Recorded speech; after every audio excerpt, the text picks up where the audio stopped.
नमस्कार विद्यार्थी मित्रांनो आज आपण राज्यसेवा पूर्व परीक्षा 2020 चा क्वेश्चन पेपर पाहणार आहोत।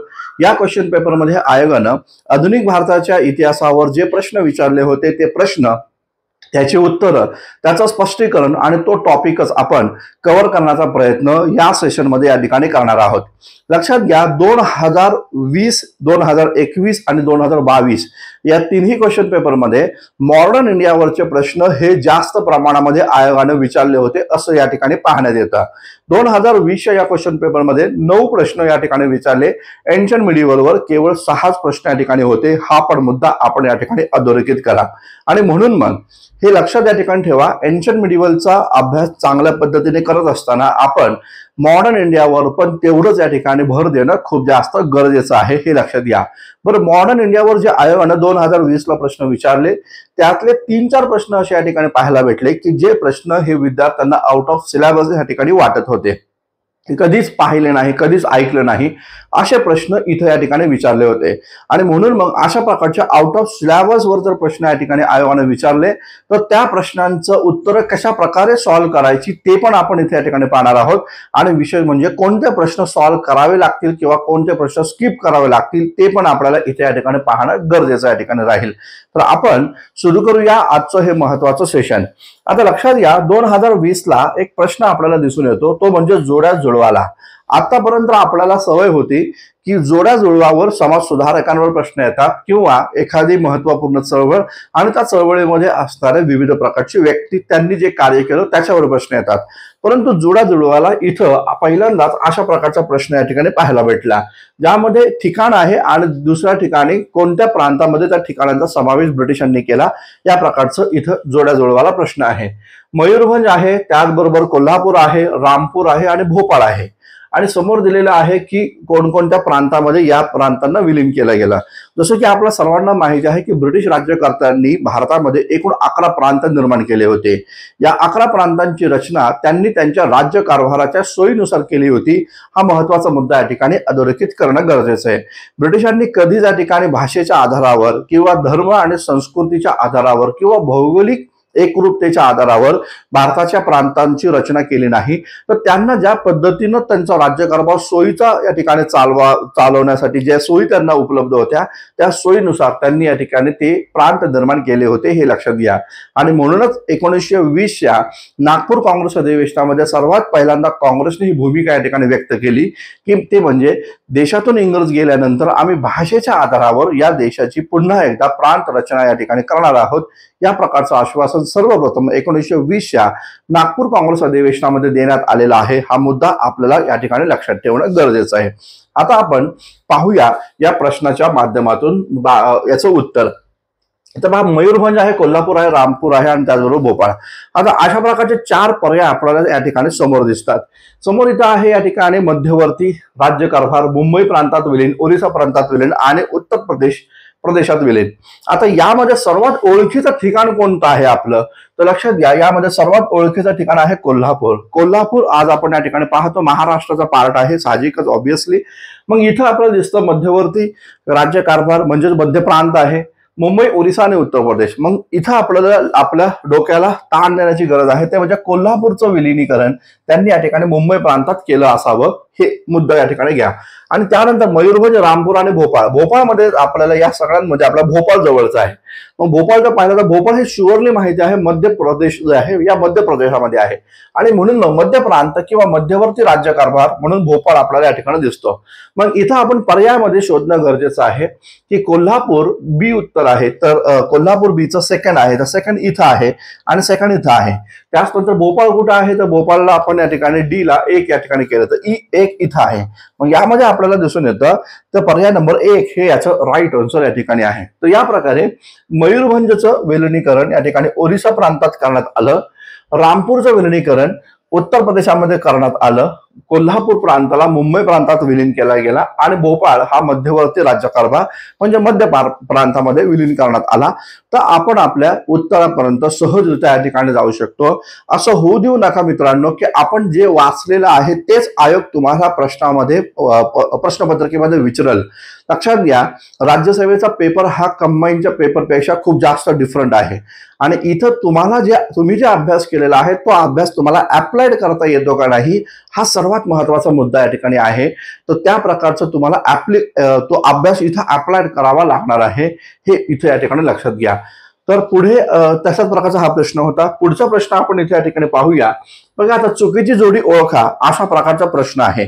तर हा पण प्रश्न थोडासा विद्यार्थ्यांना त्यावेळेस खूप जास्त कठीण गेला होता असं एकंदरीत ऑब्झर्वेशन आहे. आता पहा इथं काय काय विचारलेलं आहे. इथं विचारलेलं आहे चुकीची जोडी ओळखा. दास्ता बकरोका टापू, सियाराम दल बिहार, परशुराम दल ओरिसा आणि हिंदुस्थान सोशलिस्ट रिपब्लिकन आर्मी. आता यामध्ये सर्वात पहिल्यांदा आपल्याला हे लक्षात येतं की हिंदुस्थान सोशलिस्ट रिपब्लिकन आर्मी, ज्याला आपण HSRA या नावानं पण संबोधतो, तर असं एक संघटन होतं क्रांतिकारकांचं. भगतसिंग, राजगुरू, सुखदेव आणि त्याचबरोबर चंद्रशेखर आझाद यांनी या ठिकाणी हे संघटन निर्माण केलेलं होतं आणि साहजिकच त्याचं केंद्र या ठिकाणी उत्तर प्रदेशामध्ये या ठिकाणी होतं. हे आपल्या सर्वांना माहिती आहे, कारण कानपूरमध्ये उत्तर प्रदेश जे आहे, कानपूर उत्तर प्रदेशामध्ये, तर त्या कानपूरमध्ये या ठिकाणी पाहायला असं भेटतं की याचं मुख्य केंद्र या ठिकाणी राहिल्याचं एकंदरीत दिसून येते. आता नीट समजून घ्या मित्रांनो की Hindustan Republican socialist Republican army हे तर याचं उत्तर नक्कीच नाही, कारण चुकीची जोडी ओळखा असं म्हटलेलं आहे. मग इथं दास्ता बकरोका टापू, सियाराम दल बिहारमध्ये आहे आणि त्या परशुराम दल ओरिसामध्ये. तर याचं राईट आन्सर जर आपण पाहिलं तर ओरिसा हे या ठिकाणी राईट आन्सर आपल्याला दिसतं, परशुराम दल. कारण परशुराम दल हे ओरिसामध्ये नाहीये तर ते पण बिहारमध्ये होतं, हा मुद्दा या ठिकाणी लक्षात ठेवा. आता बघा, यांसारखे प्रश्न जर येत असतील आणि त्याची उत्तर ठामपणे आपल्याला माहित नसेल तर असे प्रश्न स्किप केलं तरी काही फारसं तुमचं बिघडणार नाही. कारण मी तुम्हाला हेच सांगतोय की सीसॅटचा पेपर क्वालिफाईंग आहे. मेरिट हे GS च्या पेपरवर डिपेंड आहे आणि तुम्हाला 100+ मार्क या ठिकाणी मिळवायचे. मग 100+ मार्क मिळवत असताना आपण हे काळजी घेणं गरजेचं आहे की आपला क्वेश्चन पेपर मधले निगेटिव्ह मध्ये जास्तीत जास्त मार्क जायला नको. आणि म्हणून मग जे आपल्याला परफेक्ट माहिती आहे अशीच उत्तर सॉल्व्ह करण्यावर जास्त भर या ठिकाणी द्या. ज्या विद्यार्थ्यांना रिस्क घ्यायची असेल ते त्यांच्या बळावर रिस्क या ठिकाणी घेऊ शकतात, हे पण या ठिकाणी लक्षात घ्या. तर आपलं टार्गेट या ठिकाणी हे पाहिजे की असे प्रश्न आपण सॉल्व्ह करू जे आपल्याला निश्चित या ठिकाणी माहिती आहे, तर तेच प्रश्न जास्तीत जास्त आपण सॉल्व्ह करण्याचा प्रयत्न या ठिकाणी करणं गरजेचं आहे. असं कधीच होत नाही पहा मित्रांनो की ज्याचा अभ्यास काहीच नाही आणि जो आपला नुसता टिक करून आला आणि त्याचा रिझल्ट आला, असं कधीच होत नाही. अभ्यास करणाऱ्या मुलांचा या ठिकाणी रिझल्ट येतो आणि त्या दिवशी जो दिवस आहे परीक्षेचा, त्या दिवशी ज्यांनी आपलं टेम्परामेंट व्यवस्थित ठेवलेलं आहे, कोणते प्रश्न सॉल्व्ह करायचे कोणते सॉल्व्ह नाही करायचे हे ज्यांना त्या वेळेस या ठिकाणी समजलं, अशाच विद्यार्थ्यांचा रिझल्ट या ठिकाणी आलेला आहे, हा मुद्दा लक्षात ठेवा. आणि म्हणून मग उगाच माहित नाही तरी पण उत्तर सॉल्व्ह करण्याचं धैर्य तर या ठिकाणी बाळगू नका, कारण ते निगेटिव्ह मध्ये या ठिकाणी जातं. तर परशुराम दल हे याचं राईट आन्सर बिहारमध्ये हे या ठिकाणी होतं. परशुराम सिंह याचा या ठिकाणी नेता होता. 1942 ला क्विट इंडिया मुवमेंटच्या माध्यमातून हे परशुराम दल एक सशस्त्र दलची स्थापना झालेली होती. तशाच प्रकारे सियाराम दल हे सियाराम सिंहच्या माध्यमातून बिहारमध्ये त्या ठिकाणी स्थापन करण्यात आलं होतं, हा मुद्दा या ठिकाणी लक्षात घ्या. तर बकरोका टापू हे एक क्रांतिकारकांचं या ठिकाण या ठिकाणी होतं, जिथं दस्ता या नावाचं संघटन या ठिकाणी उभं करण्यात आलं होतं, हा मुद्दा इथे या ठिकाणी लक्षात घ्या. तर याचा राईट आन्सर परशुराम दल आहे. तर फारसं काही टेन्शन घेण्याची गरज नाही. असे प्रश्न आले तर आपल्या बुद्धीचा ताण कमी करायचा, रिलॅक्स मध्ये राहायचं आणि असे प्रश्न शेवटच्या टप्प्यामध्ये जेव्हा 10-15 मिनिटं आपले उरतात त्यावेळेस पाहूया सॉल्व्ह करायचे का नाही. पण पहिल्या फेजमध्ये तर बिलकुल असे प्रश्न पाहून घाबरू नका, भयभीत होऊ नका. असे प्रश्न प्रत्येक सब्जेक्टमध्ये या ठिकाणी असतातच, हे लक्षात या ठिकाणी घ्या. आणि पहा, तुम्हाला एक सांगतो मी प्रांजळपणे की कोणत्याही सब्जेक्टमध्ये तुम्हाला आउट ऑफ मार्क मिळवण्याचा हट्टहास तुम्ही या ठिकाणी ठेवू नका.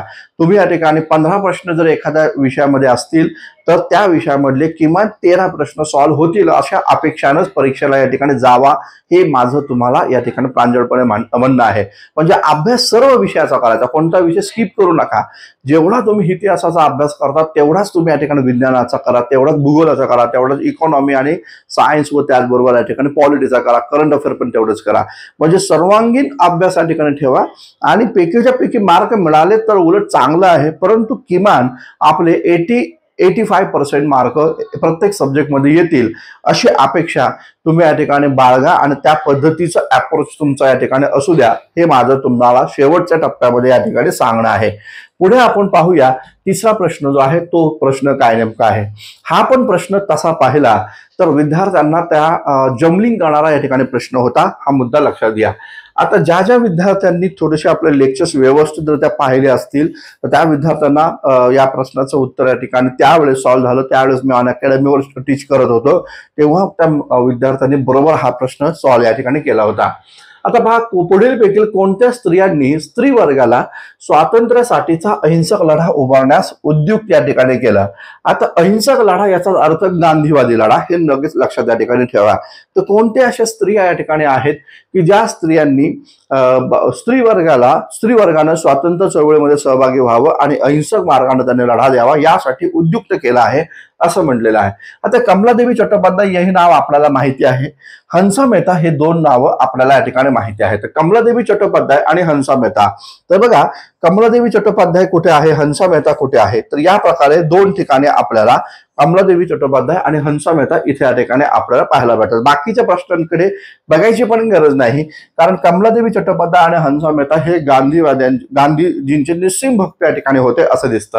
हे लक्षात घ्या. या कमलादेवी चट्टोपाध्याय हे आमदारकीची निवडणूक लढणारी पहिली महिला हे आपल्याला माहिती असणं गरजेचं आहे. परंतु या आमदार काय बनल्या नाही. तर पहिली आमदार बनल्या कोण, तर मुथुलक्ष्मी रेड्डी. मुथुलक्ष्मी रेड्डी 1927 साली पहिल्यांदाच या ठिकाणी विधिमंडळामध्ये जाणाऱ्या पहिल्या महिला आमदार ठरलेल्या आहेत. हा मुद्दा इथं आपण लक्षात ठेवणं गरजेचं आहे. कमलादेवी चट्टोपाध्याय यांचं भारतीय स्वातंत्र्य चळवळीमध्ये मोठं योगदान या ठिकाणी राहिल्याचं एकंदरीत दिसून येतं. सविनय कायदेभंग चळवळीमध्ये कमलादेवी चट्टोपाध्यायांनी सहभाग घेतला होता आणि ठाण्यामधल्या उंबरगाव या ठिकाणी नानासाहेब देवधेकर यांनी त्याचबरोबर कमलादेवी चट्टोपाध्याय यांच्या नेतृत्वाखाली मीठ सत्याग्रह झाल्याचं देखील या ठिकाणी पाहायला भेटतं. हंसा मेहता आपल्या सर्वांना माहिती आहे, जेव्हा या ठिकाणी गांधीजींना अटक केली धरसानामध्ये गेल्यावर, तेव्हा या ठिकाणी या हंसा मेहता यांनी आणि मुथुलक्ष्मी रेड्डी यांनी आपल्या विधिमंडळ सदस्यत्वाचा राजीनामा या ठिकाणी दिला होता. हा मुद्दा इथे या ठिकाणी लक्षात घ्या. तर ह्या दोघी तर महिला या ठिकाणी बिलकुलच आहे. आता राहतो रतनबाई मेहता, रमाबाई कामदार. तर रतनबाई मेहता आणि रमाबाई कामदार या दोन्ही ठिकाणी या ठिकाणी आहे. लक्ष्मीबाई गर्दे यांच्याबद्दल कन्फ्युजन या ठिकाणी आहे. तर इथं तुम्हाला रिस्क या ठिकाणी घ्यावं लागणार आहे, कारण दोन ऑप्शन तुम्ही एलिमिनेट केलेले आहेत.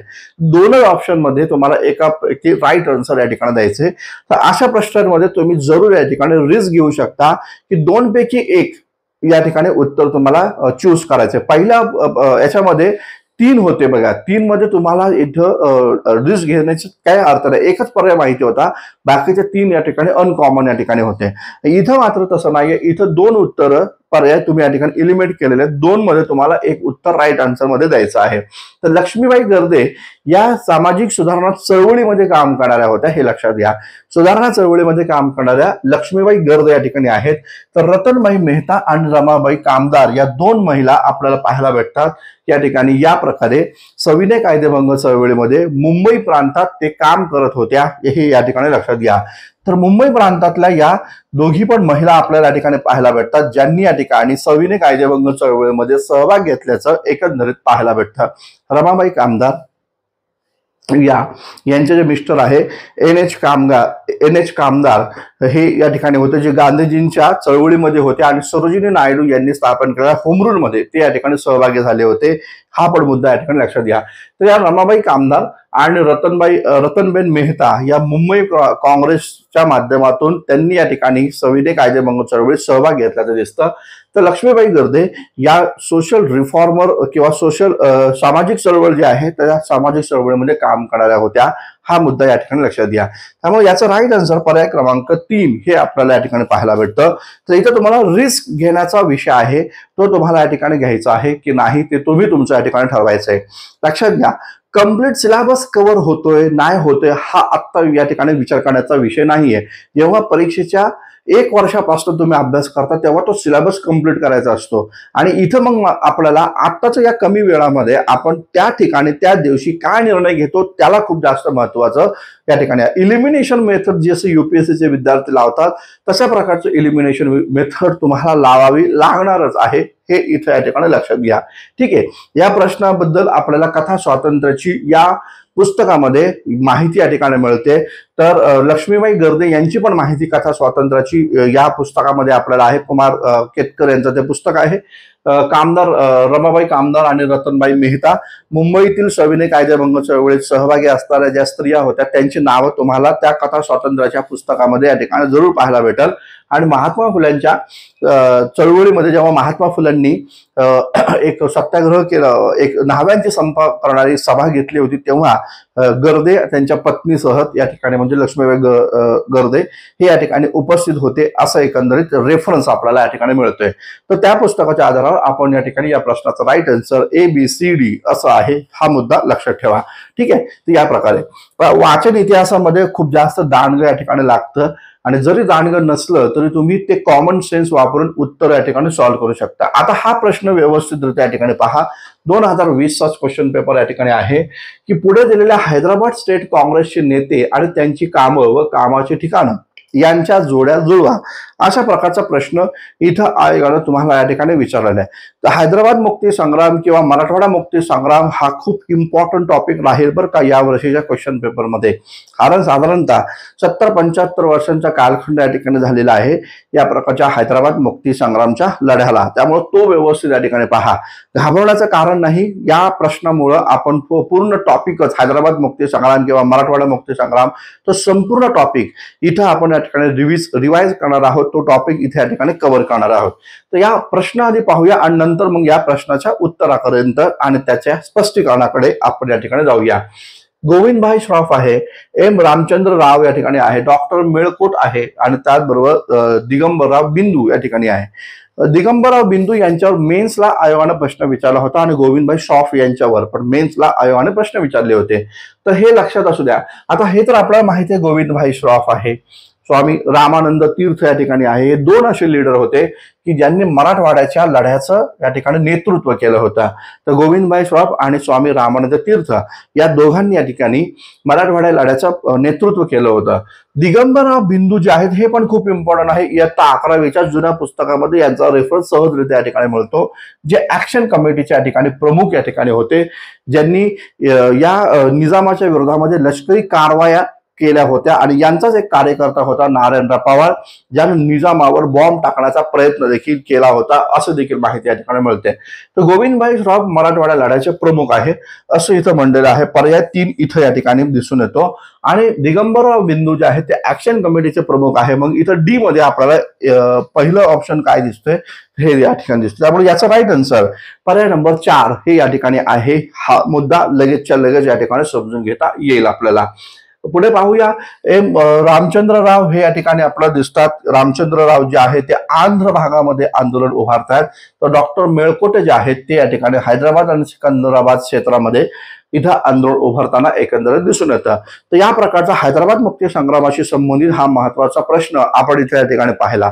आता लक्षात घ्या, हैदराबाद मुक्ती संग्राम किंवा मराठवाडा मुक्ती संग्राम याबद्दल डिटेल इन्फॉर्मेशन आपण आता या सेशनमध्ये कंप्लीट या ठिकाणी करणार आहोत. हा मुद्दा लक्षात घ्या.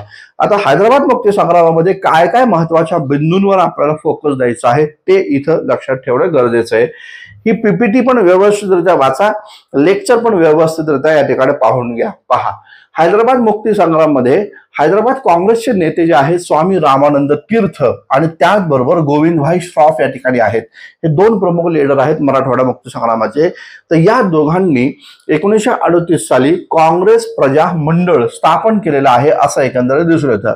काँग्रेस प्रजा मंडळ 1938 ला स्थापन केलं. आता मुद्दा असा आहे 1938 लाच का हे इथं लक्षात घ्या. आता पहा, वास्तविकता 1927 ला फिरोज शाह बलवंतराय मेहता यांच्या माध्यमातून, बलवंतराय मेहता यांच्या माध्यमातून 1927ला प्रजामंडळ आंदोलन उभं करण्यात आलं होतं. All India state people conference जे आहे ते 1927ला स्थापन करण्यात आलं होतं. आणि 1938 साली जेव्हा हरिपुरामध्ये काँग्रेसचं अधिवेशन भरलं, त्या अधिवेशनाचे अध्यक्ष सुभाषचंद्र बोस होते. त्या अधिवेशनामध्ये पहिल्यांदाच काँग्रेसनं हा मुद्दा उपस्थित केला की भारतामध्ये जिथं जिथं संस्थान आहेत त्या संस्थानामध्ये प्रजेचे लोक जे प्रजामंडळ स्थापन झालेले आहे, तर ते प्रजामंडळाचे लोक संस्थानाच्या शासकाच्या विरोधात आंदोलन करत आहे की या संस्थानामध्ये राजेशाही समाप्त करून लोकशाही स्थापन या ठिकाणी व्हावी. आणि म्हणून मग काँग्रेस आता संस्थानांमध्ये पण हस्तक्षेप करणार आहे आणि तिथल्या प्रजामंडळाच्या आंदोलनाला मजबूती या ठिकाणी देणार आहे, अशी भूमिका सर्वप्रथम काँग्रेसनं 1938च्या हरिपुरा काँग्रेस अधिवेशनातच घेतल्याचं एकंदर दिसतं. आणि त्या अधिवेशनामध्ये all India state people conference म्हणजेच अखिल भारतीय प्रजामंडळाची स्थापना करण्यात आली होती. हा मुद्दा लक्षात घ्या. आणि या 1938च्या प्रजामंडळाच्या माध्यमातून इथं पाहायला भेटतं की संस्थानांच्या अंतर्गत जिथं जिथं प्रजामंडळ आहेत त्या प्रजामंडळाच्या माध्यमातून जे आंदोलन होईल त्या आंदोलनाचे नेते हे या ठिकाणी पंडित जवाहरलाल नेहरू असतील. ऑल इंडिया स्टेट पीपल कॉन्फरन्सच्या माध्यमातून प्रजामंडळाचे प्रधानमंत्री म्हणून पंडित जवाहरलाल नेहरू यांना करण्यात आल्याचं एकंदर दिसतं. पंडित जवाहरलाल नेहरू 1938 पासून 1948 पर्यंत प्रजामंडळाचे प्रधानमंत्री म्हणून काम करत होते. हा मुद्दा इथे लक्षात घ्या. आणि म्हणून हरिपुरा काँग्रेस अधिवेशनाने या प्रकारे प्रजामंडळाच्या आंदोलनाला पाठिंबा दिल्यामुळं भारतामध्ये ठिकठिकाणी प्रजामंडळ स्थापन करण्यात आली. आणि त्यातलंच एक मंडळ काँग्रेस प्रजामंडळ जे हैदराबादमध्ये स्वामी रामानंद तीर्थ आणि गोविंदभाई श्रॉफ यांच्या माध्यमातून उभारलं. आता हे जे गोविंदभाई श्रॉफ जे होते ते औरंगाबादमध्ये इंटरमिजिएट कॉलेजचे या ठिकाणी प्राध्यापक होते. औरंगाबादमध्ये जे इंटरमिजिएट कॉलेज आहे त्याचे या ठिकाणी ते काय आहेत, ते तिथे प्राध्यापक आहे. तिथं त्यांनी एक आंदोलन उभारलं ज्याला आपण वंदे मातरम आंदोलन या नावानं पण संबोधतो. म्हणजेच काय, इथं त्यांनी काय भूमिका घेतली तर ते जे विद्यार्थी होते इंटरमिजिएट कॉलेजचे त्या विद्यार्थ्यांना जमा केलं आणि हैदराबादच्या निजामाच्या विरोधामध्ये राष्ट्रीय चळवळीला पाठिंबा देणारं कार्यकर्त्यांचं विद्यार्थ्यांचं एक संघटन त्यांनी उभं केलं. आणि त्यातून मग ते या ठिकाणी विद्यार्थ्यांना क्रांतीचे धडे या ठिकाणी देत होते. आणि विशेष म्हणजे वंदे मातरम हे जे क्रांतीचं गीत आहे त्या विद्यार्थ्यांना या ठिकाणी बोलण्यासाठी प्रवृत्त करत होते, उद्युक्त करत होते. आता झालं असं की वंदे मातरम जे गीत आहे जे हैदराबाद प्रेसिडेन्सीमध्ये किंवा हैदराबादच्या संस्थानामध्ये जे गायलं जातं त्याला या ठिकाणी निजामानं विरोध केला. आणि जे विद्यार्थी अशा प्रकारचे वंदे मातरम गीत गात आहे अशा विद्यार्थ्यांचा शाळेतला प्रवेश या ठिकाणी रद्द केला. आणि गोविंदभाई श्रॉफ यांना पण कामावरनं काढून टाकलं आणि त्यांना अटक या ठिकाणी केली. तर मुद्दा हा या ठिकाणी असा आहे की या विद्यार्थ्यांचा वार्षिक नुकसान होऊ नये म्हणून नागपूर विद्यापीठाचे त्यावेळेचे जे कुलगुरू या ठिकाणी होते, नाव त्यांचं केदार आहे. तर नागपूर विद्यापीठाचे जे कुलगुरू आहेत टी.जे. केदार यांनी त्या विद्यार्थ्यांना नागपूर विद्यापीठामध्ये प्रवेश या ठिकाणी दिलेला आहे असं एकंदर दिसतं. तर टी.जे. केदार यांचं नाव आपण लक्षात ठेवणं गरजेचं आहे. असाही प्रश्न तुम्हाला येऊ शकतो की इंटरमिजिएट कॉलेजमधल्या विद्यार्थ्यांना प्रवेश नाकारल्यानंतर, त्यांचे प्रवेश रद्द केल्यानंतर कोणत्या विद्यापीठानं या विद्यार्थ्यांना प्रवेश दिला आणि शैक्षणिक नुकसान त्यांचं होऊ दिलं नाही. तर ते नागपूर विद्यापीठ आहे आणि त्यावेळेसचे कुलगुरू हे टी.जे. केदार आहेत. हा मुद्दा इथं लक्षात ठेवणं गरजेचं आहे. पुढे आपण या ठिकाणी पाहूया. आता पहा, महात्मा गांधींच्या नेतृत्वाखाली या ठिकाणी आपल्याला पाहायला भेटतं की चले जाव चळवळ या ठिकाणी उभी राहिली. या चले जाव चळवळीच्या आधी गांधीजींनी वैयक्तिक सत्याग्रह सुरू करण्याचा निर्णय या ठिकाणी घेतला होता. आता वैयक्तिक सत्याग्रहाची थोडीशी पार्श्वभूमी या ठिकाणी समजून घेऊया आपण. काय आहे इंडिव्हिज्युअल सत्याग्रह? आता पहा, महायुद्धाचा कालखंड होता आणि या महायुद्धाच्या कालखंडामध्ये भारताचे जे तत्कालीन व्हाईसरॉय होते लॉर्ड लिन्लिथगो यांनी भारतीय लोकांना विश्वासात न घेता भारताचा पाठिंबा ब्रिटनला या ठिकाणी दिला आणि नाहकरित्या भारत या महायुद्धामध्ये ओढला गेला. भारतीय राष्ट्रीय काँग्रेसने याचा विरोध या ठिकाणी केला आणि आपल्या मंत्रिमंडळाचा राजीनामा देण्याचा त्यांनी या ठिकाणी निश्चित केलं. साहजिकच मंत्रिमंडळाचा त्यांनी राजीनामा या ठिकाणी दिला आणि त्यानंतर मग ऑगस्ट 1940ला एक ऑफर या ठिकाणी आली जिला आपण या ठिकाणी ऑगस्ट ऑफर या नावानं संबोधतो. लॉर्ड लिनलिथगो यानं या ठिकाणी ऑगस्ट ऑफर या ठिकाणी मांडली. ज्या ऑगस्ट ऑफरमध्ये असं म्हटलं गेलं की महायुद्ध समाप्त झाल्यानंतर भारतामध्ये घटना समिती आम्ही या ठिकाणी स्थापन करणार आहोत या प्रकारची भूमिका घेतली आणि कायदे आणि व्हॉइसच्या कार्यकारिणी परिषदेमध्ये भारतीय सदस्यांची संख्या मोठ्या प्रमाणावर आम्ही या ठिकाणी घेऊ ही भूमिका या ठिकाणी ऑगस्ट ऑफरच्या माध्यमातून मांडली. ऑगस्ट ऑफर जे 8 ऑगस्ट 1940 ला झाली.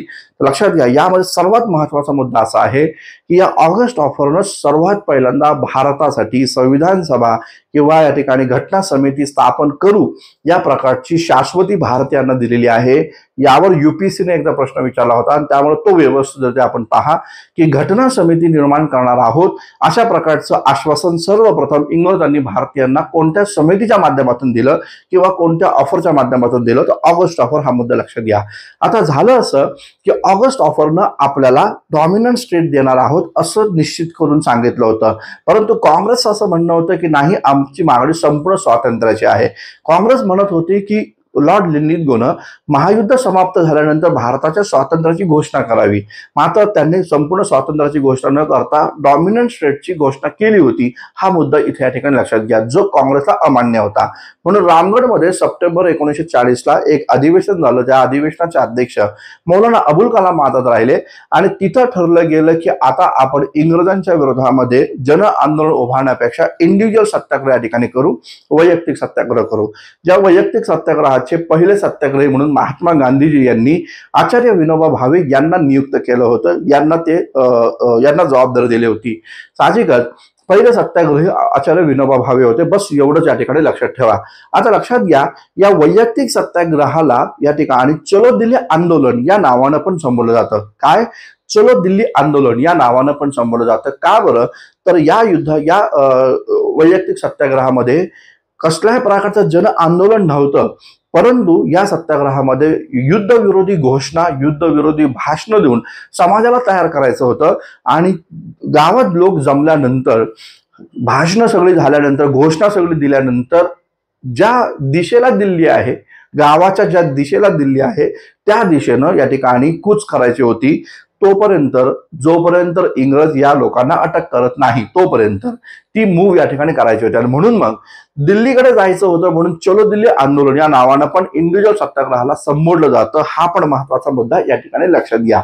मग या संदर्भामध्ये स्वतः महात्मा गांधींनी हैदराबादमध्ये लक्ष दिलं होतं आणि इथं पाहायला भेटतं मराठवाडा जो हैदराबाद मध्ये या ठिकाणी होता तिथं त्यांनी या ठिकाणी वैयक्तिक सत्याग्रहासाठी 5 लोकांची नियुक्ती या ठिकाणी केली होती.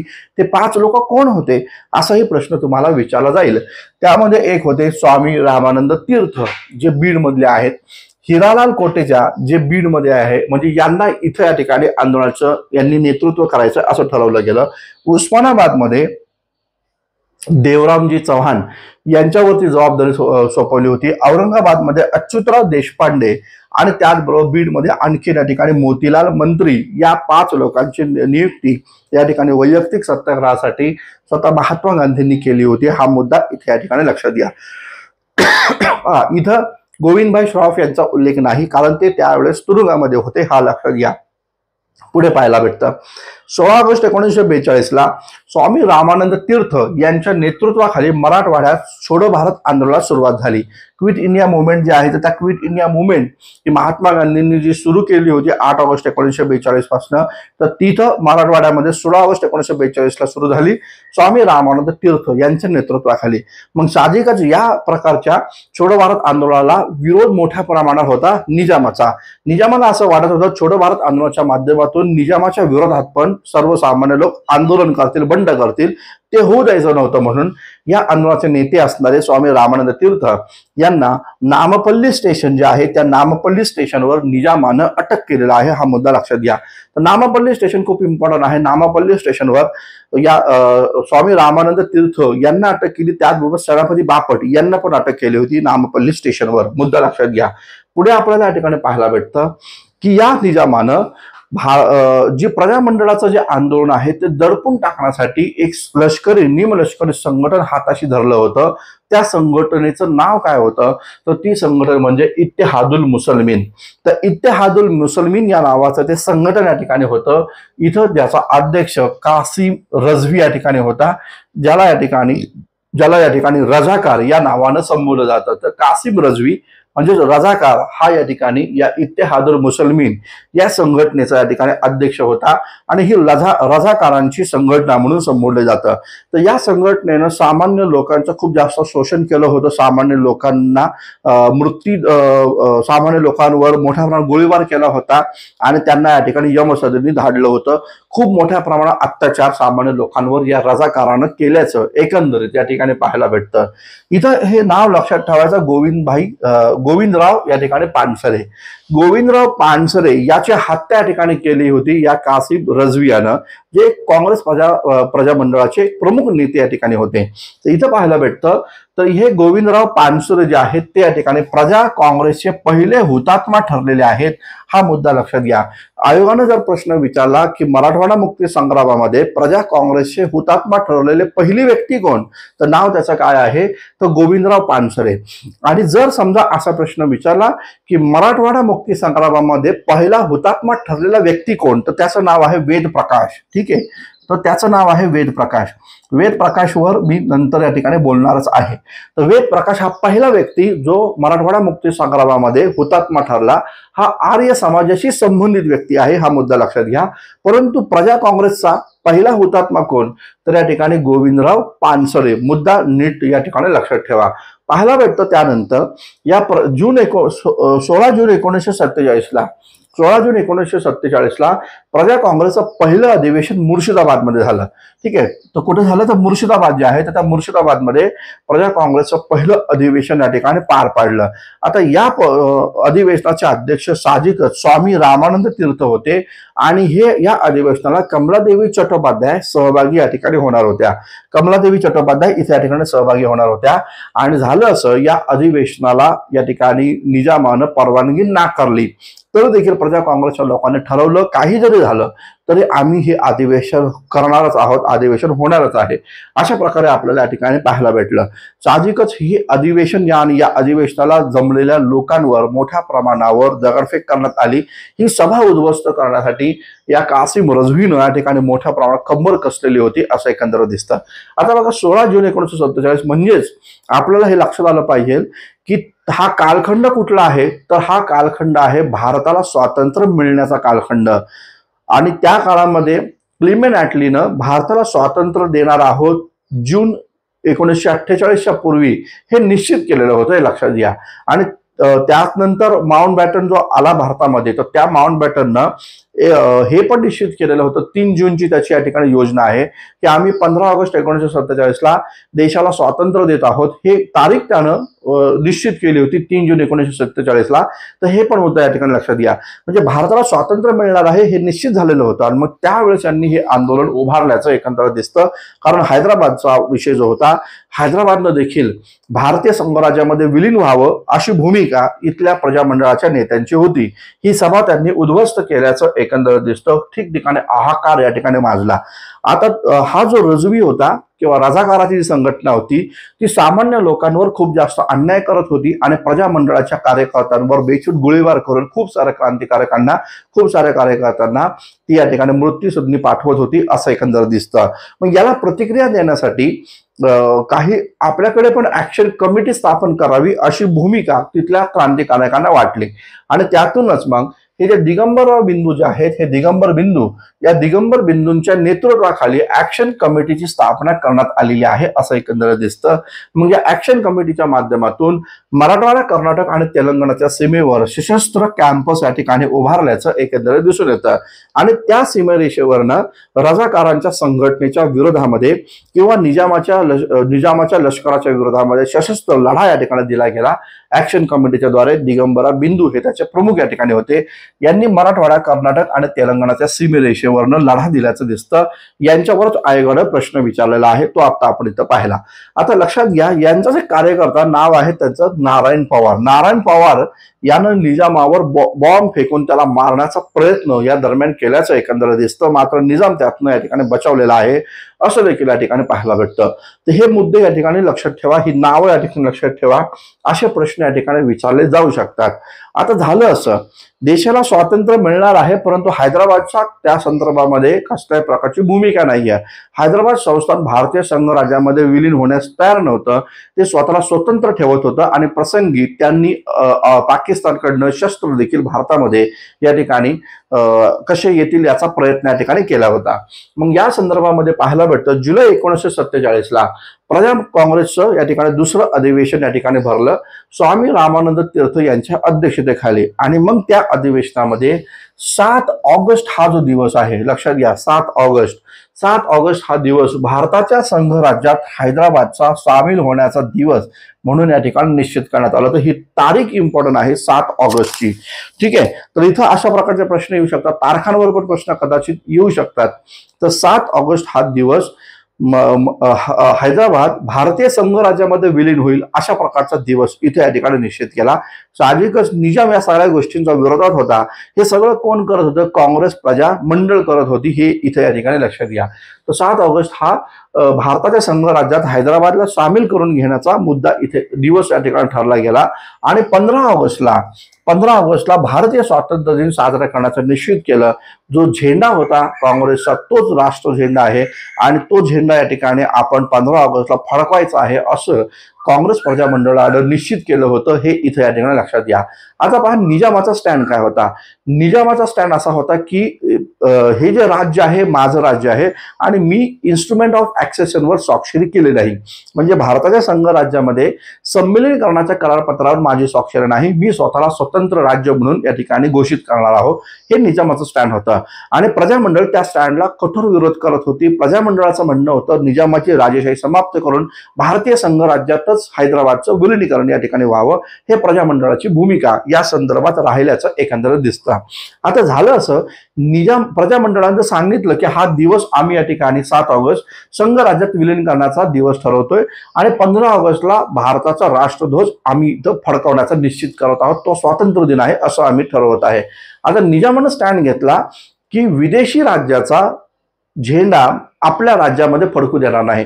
म्हणजे भारत स्वतंत्र 15 ऑगस्टला होणार आहे आणि मग हैदराबाद हे भारतीय संघराज्यात नाही, म्हणजे हैदराबाद हे स्वतंत्र राज्य असणार आहे.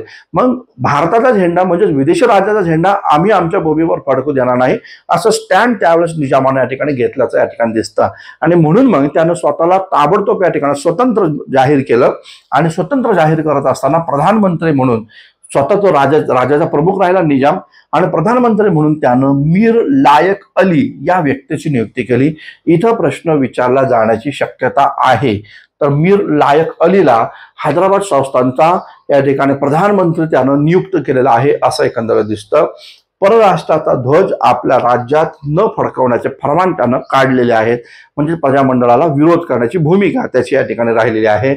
आणि या निजामानं आपल्या वतीनं म्हणजे आपल्या राज्याच्या वतीनं इंग्रजांसोबत डायलॉग करण्यासाठी, चर्चा करण्यासाठी एका इंग्रज अधिकाऱ्याचीच नियुक्ती केली होती. त्याचं नाव होतं वॉल्टर मॉन्कटोन. तर वॉल्टर मॉन्कटोन हा व्यक्ती त्यावेळेस भारत गव्हर्नमेंट ऑफ इंडिया सोबत या सगळ्या गोष्टींशी चर्चा करत होता की आम्ही या ठिकाणी संघराज्यात सहभागी होणार नाही, तर स्वतंत्र राहायचं आहे आम्हाला. या संदर्भामध्ये निजामाच्या वतीनं वॉल्टर मॉन्कटोक या ठिकाणी चर्चा करताना एकंदरीत या ठिकाणी पाहायला भेटतं. पुढे आपल्याला पाहायला भेटतं, साहजिकच हैदराबाद संस्थानानं इन्स्ट्रुमेंट ऑफ ॲक्सेशनवर स्वाक्षरी केली नाही.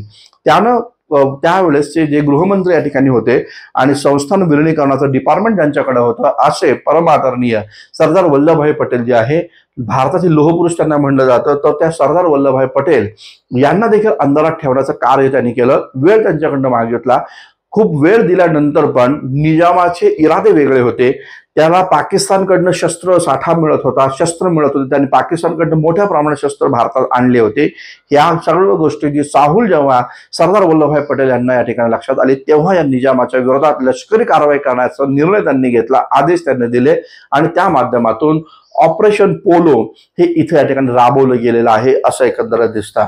तर हे ऑपरेशन पोलो याच्यावर प्रश्न विचारला जातो. 13 सप्टेंबर ते 17 सप्टेंबर या दिवसापर्यंत म्हणजे 1948 पर्यंत हे ऑपरेशन पोलो या ठिकाणी कार्यरत राहिलेला आहे, हा मुद्दा लक्षात घ्या। या ऑपरेशन पोलोची रचना किंवा ही योजना जनरल गाडार्ड यांनी बनवलेली होती, जे साऊदर्न कमांडचे आहे। साऊदर्न कमांड किंवा सदर्न कमांड जे पुण्यामध्ये आहे कॅम्प एरियामध्ये, तर त्या साऊदर्न कमांडचे प्रमुख या ठिकाणी होते जनरल गाडार्ड।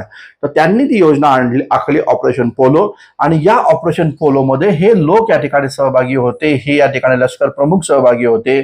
त्या लष्कर प्रमुखांची नावं काय असा प्रश्न मेन्सला एकदा विचारला होता। पूर्व परीक्षा देताना ही नावं लक्षात ठेवा मित्रांनो, फायदा होईल तुम्हाला। Major general Jayant Chaudhary, major general Jayant Chaudhary याचं नाव खूप जास्त इम्पॉर्टंट आहे, ते लक्षात या ठिकाणी ठेवा। जनरल DS ब्रास एक आहे, त्याचबरोबर जनरल A रुद्र या ठिकाणी आहे, जनरल A रुद्र। त्याचबरोबर ब्रिगेडियर शिवदत्त सिंह एक महत्वाचे व्यक्ती आहे, शिवदत्त सिंह। आणि त्याचबरोबर एअर व्हाईस मार्शल मुखर्जी या ठिकाणी आहे। तर marshal Mukherjee, Shivdatt Singh, A Rudra, DS ब्रास आणि त्याचबरोबर जयंत चौधरी, तर ही सगळे लष्कराचे प्रमुख लोक हे या ठिकाणी ऑपरेशन पोलो मध्ये सहभागी होते। आणि त्यांनी या ठिकाणी हैदराबादच्या निजामासोबत लष्करी युद्ध या ठिकाणी करून त्या हैदराबादच्या निजामाला झुकवलं, आणि नंतर मग इन्स्ट्रुमेंट ऑफ वॅक्सेशनवर स्वाक्षरी करण्यास तो हैदराबादचा निजाम या ठिकाणी तयार झाला। आणि अशा प्रकारे 17 सप्टेंबर, अशा प्रकारचे 17 सप्टेंबर सन 1948 ला हैदराबाद संस्थान भारतीय संघराज्यामध्ये विलीन झालेला आहे असं एकंदर दिसतं। हा 17 सप्टेंबर दिवस हा हैदराबादचा भारतीय संघराज्यात विलीन होण्याचा दिवस मानला जातो, आणि हाच 17 सप्टेंबर मराठवाडा मुक्ती संग्रामाचा दिवस म्हणून देखील या ठिकाणी मानला जातो, हा मुद्दा लक्षात घ्या। 17 सप्टेंबर हैदराबाद संस्थान कधी भारतीय संघराज्यात विलीन झालं? 17 सप्टेंबर 1948 ला। भारतीय संघराज्यात विलीन होणारं सर्वात शेवटचं संस्थान कोणतं? तर हैदराबादच आहे, हे इथे या ठिकाणी लक्षात ठेवा। तर या प्रकारे आपल्याला या ठिकाणी दिसून येतं की हे सगळे लोक सहभागी झाले। आता लक्षात घ्या, संयुक्त महाराष्ट्राच्या चळवळीमध्ये देखील मराठवाडा याचा महत्वाचा या ठिकाणी रोल राहिलेला आहे। मराठवाड्यामध्ये जे जे लोक कार्यरत होते त्यांनी संयुक्त महाराष्ट्राच्या चळवळीमध्ये काय भूमिका घेतली ती पाहणं आपल्यासाठी खूप जास्त इम्पॉर्टंट आहे।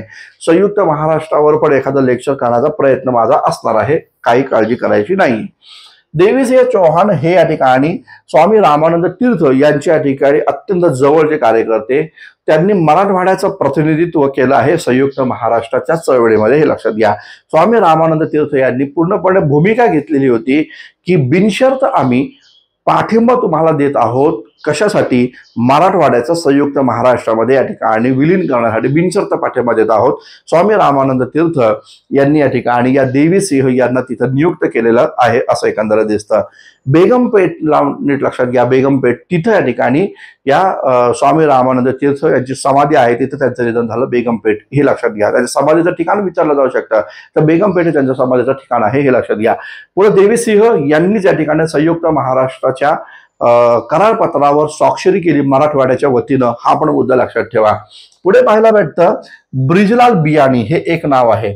फाजल अली कमिशन जे भारतामध्ये आलं होतं, तर त्या फाजल अली कमिशन समोर त्यांनी या ठिकाणी मराठवाड्याचे प्रतिनिधी म्हणून साक्ष दिली, आणि त्यांनी भूमिका काय मांडली? मराठवाडा आणि विदर्भ, मराठवाडा आणि विदर्भ यांचं मिळून एक स्वतंत्र राज्य निर्माण करूया, आणि जर का मराठवाडा आणि विदर्भ एकत्र करून स्वतंत्र राज्य जर झालं तर मराठवाड्याचा विकास होऊ शकतो, अशी भूमिका ब्रिजलाल बियाणी यांनी या ठिकाणी तिथं व्यक्त केली होती, हा मुद्दा इथे या ठिकाणी लक्षात घ्या। हैदराबाद विधानसभेचे त्यावेळेचे अध्यक्ष आहे काशीनाथराव वैद्य, यांच्यावर आयोगाने प्रश्न विचारला होता। तो प्रश्न बघा, कोल्हापूर संस्थानाशी संबंधित कोण व्यक्ती नाही असा प्रश्न विचारला होता।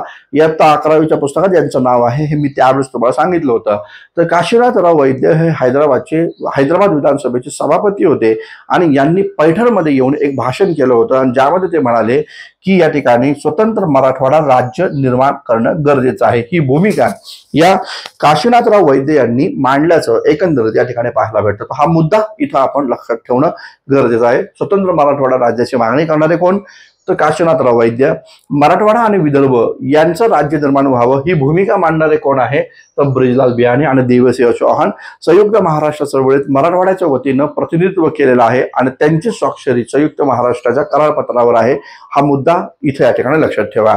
पुढे आपण या ठिकाणी पाहूया, या ठिकाणी आर्य समाजाचा सहभाग खूप इम्पॉर्टंट बरं का. हा टॉपिक व्यवस्थितरित्या पहा. मराठवाडा मुक्ती संग्रामामध्ये आर्य समाजानं महत्वाची भूमिका बजावल्याचं एकंदरीत दिसतं. विदा सावरकर हे त्यावेळेस या ठिकाणी हिंदू महासभेचे या ठिकाणी सर्वेसर्वा होते. सदापती बापट पण मोठ्या प्रमाणावर यावेळेस कार्यरत होते. या दोघांनी एक इश्यू या ठिकाणी उपस्थित केला की हैदराबादचा निजाम जो मुस्लिम आहे, तर त्या व्यक्तीनं या ठिकाणी हिंदूंवर मोठ्या प्रमाणात अन्याय हैदराबादमध्ये चालवलेला आहे आणि म्हणून मग इथं त्यांनी भूमिका अशी घेतली, या अन्यायाच्या विरोधात आपल्याला सशस्त्र लढा इथं उभारावा लागणार आहे. या प्रकारची भूमिका सेनापती बापट आणि सावरकरांची राहिली आणि म्हणून मग असे लोक जे आधी हिंदू होते त्यांना जबरदस्ती करून मुस्लिम बनवलं गेलं होतं, त्यांचं पुन्हा धार्मिक शुद्धीकरण करू आणि त्यांना पुन्हा हिंदू धर्मामध्ये घेऊ, या प्रकारची चळवळ यांच्या माध्यमातून उभारली गेली. परिणामी काय झालं, निजाम आणि त्याचबरोबर आर्य समाजामध्ये मोठ्या प्रमाणात म्हणजे शस्त्रास्त्रयुक्त असा लढा झाल्याचं, सशस्त्र लढा झाल्याचं एकंदरीत पाहायला भेटतं. इथं पाहायला भेटतं बापटांना पण नामपल्ली स्टेशनवर अटक करण्यात आलं. ते जेव्हा हैदराबादमध्ये जाण्याचा प्रयत्न करतात तेव्हा नामपल्ली स्टेशनवर तिथं अटक केली. तर स्वामी रामानंद तीर्थांना पण अटक केली होती आणि सेनापती बापटांना पण. मुद्दा नीट लक्षात घ्या. पुढे पाहायला भेटतं धर्मशुद्धीकरणाच्या कार्यक्रमावर आर्य समाजाने जेव्हा भर दिला तेव्हा या ठिकाणी निजामाचे त्यांच्यामध्ये लढा निर्माण झाला, संघर्ष निर्माण झाला आणि त्यातून वेद प्रकाश ह्या व्यक्तीला या ठिकाणी वीरमरण आलेलं आहे असं दिसतं. या हल्ल्यात वेद प्रकाश मृत्युमुखी पडला. वेद प्रकाश हा या ठिकाणी हैदराबादमध्ये किंवा मराठवाडा मुक्ती संग्रामामधला पहिला हुतात्मा ठरलेला आहे. हा मुद्दा लक्षात ठेवा. पहिला हुतात्मा ठरला वेद प्रकाश. आणि प्रजा काँग्रेसचा पहिला हुतात्मा कोण, तर गोविंदभाई किंवा गोविंदराव पानसरे. मुद्दा लक्षात घ्या. भाई श्यामलाल जर आम्ही पाहिलं तर भाई श्यामलाल यांची या ठिकाणी बिदरच्या तुरुंगातच निजामाच्या लोकांनी हत्या केलेली आहे असं दिसून येतं. भाई श्यामलाल बिदरच्या तुरुंगात यांची हत्या करण्यात आल्याचं एकंदरीत या ठिकाणी दिसतं. पुढचा मुद्दा आपण इथे या ठिकाणी पाहूया. जसं आर्य समाजाचं या ठिकाणी आहेच योगदान. आर्य समाज अजून एक मुद्दा आपल्याला पाहायला भेटतो. आर्य समाजाच्या वतीनं 1939 रोजी पहिला सत्याग्रह सुरू झाला निजामाच्या विरोधात. मग त्या सत्याग्रहामध्ये कोण कोण सहभागी होते त्यांची नावं नजरेखालनं घालून द्या. आपल्याला कदाचित परीक्षेमध्ये आठवतील ही नावं. नारायण स्वामी आहे, त्याचबरोबर नरदेव शास्त्री या ठिकाणी आहे, आनंद स्वामी या ठिकाणी आहे, आचार्य नरेंद्र देव, खूप इम्पॉर्टंट आहे बरं का. आचार्य नरेंद्र देव, मीनू मसानी आणि त्याचबरोबर जयप्रकाश नारायण या तिघांनी एकत्र येऊनच तर काय स्थापन केलं, तर ते आपलं काँग्रेस समाजवादी पक्ष स्थापन केला 1934ला. अशोक मेहता आणि आचार्य नरेंद्र देव या दोघांनी येऊन ABVP अखिल भारतीय विद्यार्थी परिषद स्थापन केल्याचं देखील पाहायला भेटतं. हे आचार्य नरेंद्र देव देखील इथे या ठिकाणी सहभागी होते. शेषराव वाघमारे पण यामध्ये आहे. याचबरोबर दिगंबर शिवणगीकर हे आपल्याला पाहायला भेटतात. गणपतराव कथले आपल्याला या ठिकाणी दिसतात. शंकरराव अंधोरीकर या ठिकाणी आहेत आणि निवृत्ती रेड्डी या ठिकाणी आहेत. तर ही 9 नावं आपल्याला पाहायला पाहिजे. सत्याग्रहामध्ये सहभागी होती. हैदराबाद मुक्ती संग्रामच्या लढ्यामध्ये सत्याग्रह जो उभारला आर्य समाजानं ते इथे सहभागी होती. हा मुद्दा लक्षात ठेवा. जसं आर्य समाज इम्पॉर्टंट आहे तसं दलित चळवळीची भूमिका देखील हैदराबादमध्ये इम्पॉर्टंट आहे. हैदराबादमध्ये मोठ्या संख्येनं शेड्यूल कास्टचे दलित लोक या ठिकाणी राहताना आपल्याला दिसतात. आणि त्या काळामध्ये बाबासाहेब आंबेडकर हे या ठिकाणी मोठे डायनॅमिक नेते या ठिकाणी होते, ज्यांचं म्हणणं या ठिकाणी प्रमाण मानलं जात होतं दलितांमध्ये. तरी देखील पाहायला असं भेटतं हैदराबादमध्ये वेगळा प्रकार चालला होता. पश्त आवाम या नावाचं संघटन हे या ठिकाणी निर्माण केलं होतं. हे संघटन जे होतं पश्त आवाम, या संघटनेचे प्रमुख व्यंकटराव आणि श्यामसुंदर होते. तर श्यामसुंदर आणि व्यंकटराव हे दोघं असे दलित नेते होते, ज्या दलित नेत्यांचा उद्देश हैदराबाद मधल्या दलितांची मान्यता निजामाला मिळवून देणं. तर निजामाचे हस्तक म्हणून हे दोघंही काम करत होते आणि हे लोक दलितांमध्ये चुकीच्या भाव संकल्पना पिरून दलितांचा पाठिंबा निजामाला कसा मिळेल याचा प्रयत्न करत होते. हे लक्षात घ्या. आता इथं झालं असं, बाबासाहेब आंबेडकरांनी त्यावेळेस म्हणजे 1942ला अखिल भारतीय शेड्यूल कास्ट अनुसूचित जाती महासंघ म्हणजे शेड्यूल कास्ट फेडरेशन स्थापन केला होता. आणि मग या शेड्यूल कास्ट फेडरेशनचं अधिवेशन बाबासाहेबांनी इथं नांदेडमध्ये भरवलेलं होतं. हे लक्षात घ्या. मग झालं असं, नांदेडमध्ये जेव्हा शेड्यूल कास्ट फेडरेशनचं अधिवेशन झालं तेव्हा या पश्त आवामच्या संघटनेच्या कार्यकर्त्यांचे आणि बाबासाहेबांच्या कार्यकर्त्यांमध्ये मोठ्या प्रमाणावर या ठिकाणी वाद झालेले आहेत. मोठ्या प्रमाणावर इथं या ठिकाणी दगडफेक या नांदेडच्या सभागृहामध्ये केलेले होते. पाना राजभोज नाव माहिती असेल, जे बाबासाहेबांचे सहकारी, हे पण 1947-48 दरम्यान हे या ठिकाणी सिकंदराबाद इथं जातात आणि सिकंदराबाद इथं जाऊन ते या ठिकाणी भूमिका व्यक्त करतात की शेड्यूल कास्ट फेडरेशन आणि अखिल दलित समाजाचा पाठिंबा हा निजामाला नसून भारतीय संघराज्याला आहे, ही भूमिका पाना राजभोजनं सिकंदराबादमध्ये घेतल्याचं एकंदर दिसतं. बाबासाहेब आंबेडकरांची जी भूमिका आहे ती खूप महत्वाची आणि खूप वाखाणण्याजोगी आपल्याला या ठिकाणी पाहायला भेटतात. बाबासाहेब आंबेडकरांनी दलितांना एक सूचक पद्धतीनं या ठिकाणी म्हणजे जागृत केलेलं आहे. काय बाबासाहेब म्हणतात ते इथं पाहूया. बाबासाहेब म्हणतात की हैदराबादमधील जनतेनं भारतीय संघराज्यात सहभागी व्हावे. थेटपणे म्हटलेले बघा की हैदराबादमधील जनतेनं भारतीय संघराज्यात सहभागी व्हावं. निजाम हा भारताचा शत्रू आहे. पहा, डायरेक्ट भूमिका मांडली, निजाम हा भारताचा शत्रू आहे. हैदराबाद संस्थान म्हणजे भारताच्या विभाजनाची सुरुवात ठरेल. जर हैदराबाद संस्थान संघराज्यात सहभागी झालं नाही तर भारताच्या विभाजनाची ती सुरुवात ठरेल. या पापात हैदराबाद येथील लोकांनी सहभागी होऊ नये, या प्रकारची डायरेक्ट भूमिका बाबासाहेबांनी घेतली. त्यामुळे बाबासाहेब किती राष्ट्रप्रेमी होते, राष्ट्रभक्त होते, हा मुद्दा इथे या ठिकाणी लक्षात घ्या. किती राष्ट्रवादी होते, किती नॅशनलिस्ट होते, हा मुद्दा इथे लक्षात घ्या. तर हैदराबाद मुक्ती संग्रामामध्ये थेटपणे त्यांनी दलितांना डायरेक्शन केलं आणि त्यांच्याचमुळं दलित लोक जे आहे हे या ठिकाणी भारतीय संघराज्याच्या बाजूने उभे राहिले, हा मुद्दा लक्षात घ्या. तर हे 2-3 महत्वाचे मुद्दे इथे इम्पॉर्टंट आहे. पुढे आपण पाहूया. त्यानंतरचा एक 5वा प्रश्न आहे. होऊ शकतं हे लेक्चर थोडंसं या ठिकाणी लेंदी राहील, मोठं राहील, परंतु होऊ द्या, काय हरकत नाही. कारण याच लेक्चरमध्ये आपल्याला स्वदेशी चळवळ पण व्यवस्थित समजून घ्यायचे, स्वदेशी चळवळीतले महत्वाचे मुद्दे पण इथं आपण या ठिकाणी समजून देणार आहोत. आता वेळ द्या, परीक्षेला तुम्हाला प्रश्न सोपे जातील. ठीक आहे, पहा पुढे काय आहे. प्रश्न दिलेला आहे इथं. या ठिकाणी पुढील वाक्यात पुढीलपैकी कोणाचे वर्णन केलेले आहे. हा प्रश्न आपण समाज सुधारकांच्या बॅचमध्ये किंवा समाज सुधारकांच्या टॉपिक मध्ये या ठिकाणी पाहिलेला आहे. सातारा जिल्ह्यातील काले गावचे या ठिकाणी ते होते असं म्हणलेलं आहे. त्यांचे शिक्षण 4थी पर्यंत या ठिकाणी झाले.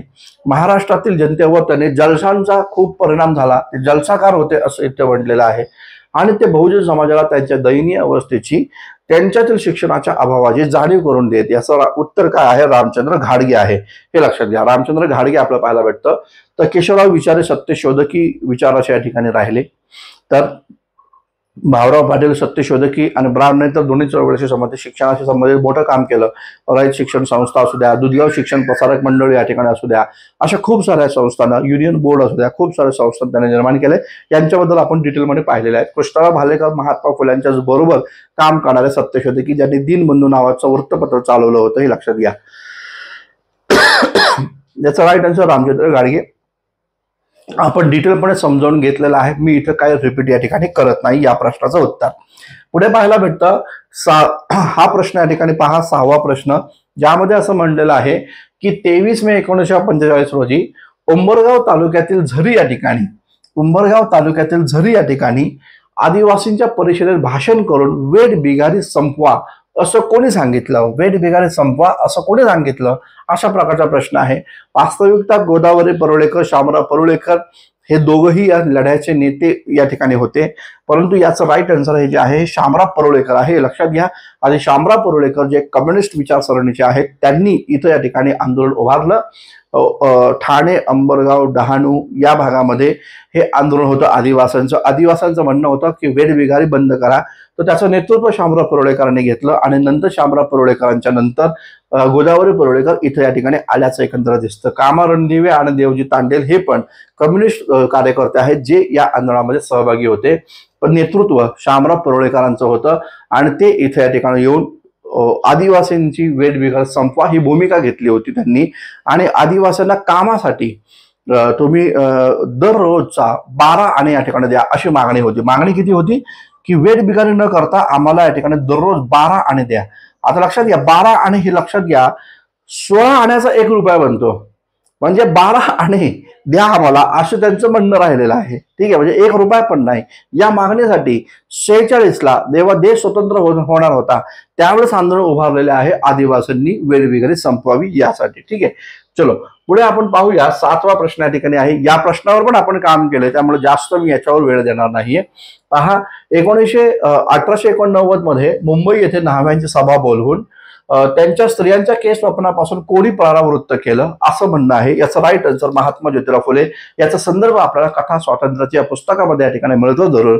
मुंबईच्या एल्फिस्टर महाविद्यालयाच्या मागे जे या ठिकाणी मैदान होतं तिथं महात्मा फुलेंनी न्हाव्यांची सभा भरवली होती आणि या न्हाव्यांच्या सभेमध्ये त्यांनी विधवांच्या केश वपनाला या ठिकाणी विरोध करावा अशी भूमिका न्हाव्यांप्रती यांनी घेतल्याचं एकंदर दिसतं. हा मुद्दा लक्षात घ्या. याचा संदर्भ मागे पाहिला होता आपण आणि व्यवस्थितरित्या आपण हा उत्तर पण या ठिकाणी सोडवलं. इथंच या ठिकाणी केळकर आणि गद्रे, लक्ष्मीबाई गद्रे जे आपण म्हणतो तर ते इथे या ठिकाणी उपस्थित राहिलेले होते. हा मुद्दा या ठिकाणी लक्षात घ्यायचा. या प्रकारचे आपल्याला हा प्रश्न इथे या ठिकाणी पाहायला भेटतो. विरा शिंद्यांवर सेपरेट लेक्चर्स आपण घेतलेला आहे. धोंडकेशव कर्व्यांवर मी एक लेक्चर्स घेईल तुम्हाला आणि त्याचबरोबर न्यायमूर्ती रानडे. तर हे लक्षात घ्यायचं. राईट आन्सर काय महात्मा ज्योतिराव फुले हे हा मुद्दा लक्षात घ्या. पुढे आपल्याला पाहूया 8वा प्रश्न. पहा हा प्रश्न तुम्हाला स्वदेशी चळवळीची माहिती देणारा प्रश्न आहे. तर इथे प्रश्न विचारला जात होता स्वदेशी मुवमेंटवर. राष्ट्रीय चळवळीवर सर्वात जास्त प्रश्न आयोगाने आतापर्यंत विचारलेले आहेत. मग त्या राष्ट्रीय चळवळीमध्ये एक आहे स्वदेशी चळवळ, दुसरी आहे असहकार चळवळ, त्याचबरोबर आहे तुमची सविनय कायदेभंगाची चळवळ आणि वैयक्तिक सत्याग्रह आणि चलेजा चळवळ. तर इथे प्रश्न आयोग बऱ्याच वेळा प्रश्न विचारलेले. त्यामुळे राष्ट्रीय चळवळीवर हा एक प्रश्न आपल्याला दिसतो स्वदेशी मुवमेंट. आता पहा काय प्रश्न आहे.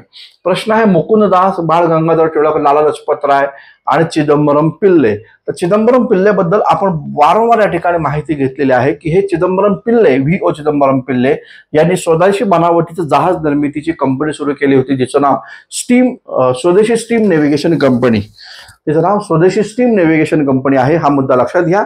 चिदंबरम पिल्ले यांनी ते केलं होतं. इथं पाहायला भेटतं बाळ गंगाधर टिळक. लक्षात घ्या बाळ गंगाधर टिळक यांच्यावर स्वदेशी चळवळी अंतर्गत पुणे आणि मुंबईची जबाबदारी होती आणि म्हणून मग पुणे मुंबईच्या संदर्भात निर्णय घेणारे कोण आहेत तर बाळ गंगाधर टिळक आहे. मग इथं पाहायला भेटतं बाळ गंगाधर टिळकांनी काय केलं तर मुंबईच्या गिरणी मालकांना माफक दरात धोतरे पुरवावीत अशी विनंती केली. कारण विदेशी वस्तूंचा, विदेशी कपड्यांची होळीचा कार्यक्रम टिळकांनी आयोजित केला आणि म्हणून मग जे भारतीय भांडवलदार होते त्यांना सांगितलं गिरणी कंपन्यांच्या मालकांना की तुम्ही या ठिकाणी माफक दरामध्ये भारतीयांसाठी धोतर जे आहे ते उपलब्ध करा. कारण शर्ट पॅन्ट सूट बूट आता त्याग करायचा आहे, आता धोतर घालायचं आहे अशी भूमिका स्वदेशी चळवळी अंतर्गत इथं घेतली गेली होती असं एखाद्याला दिसतं.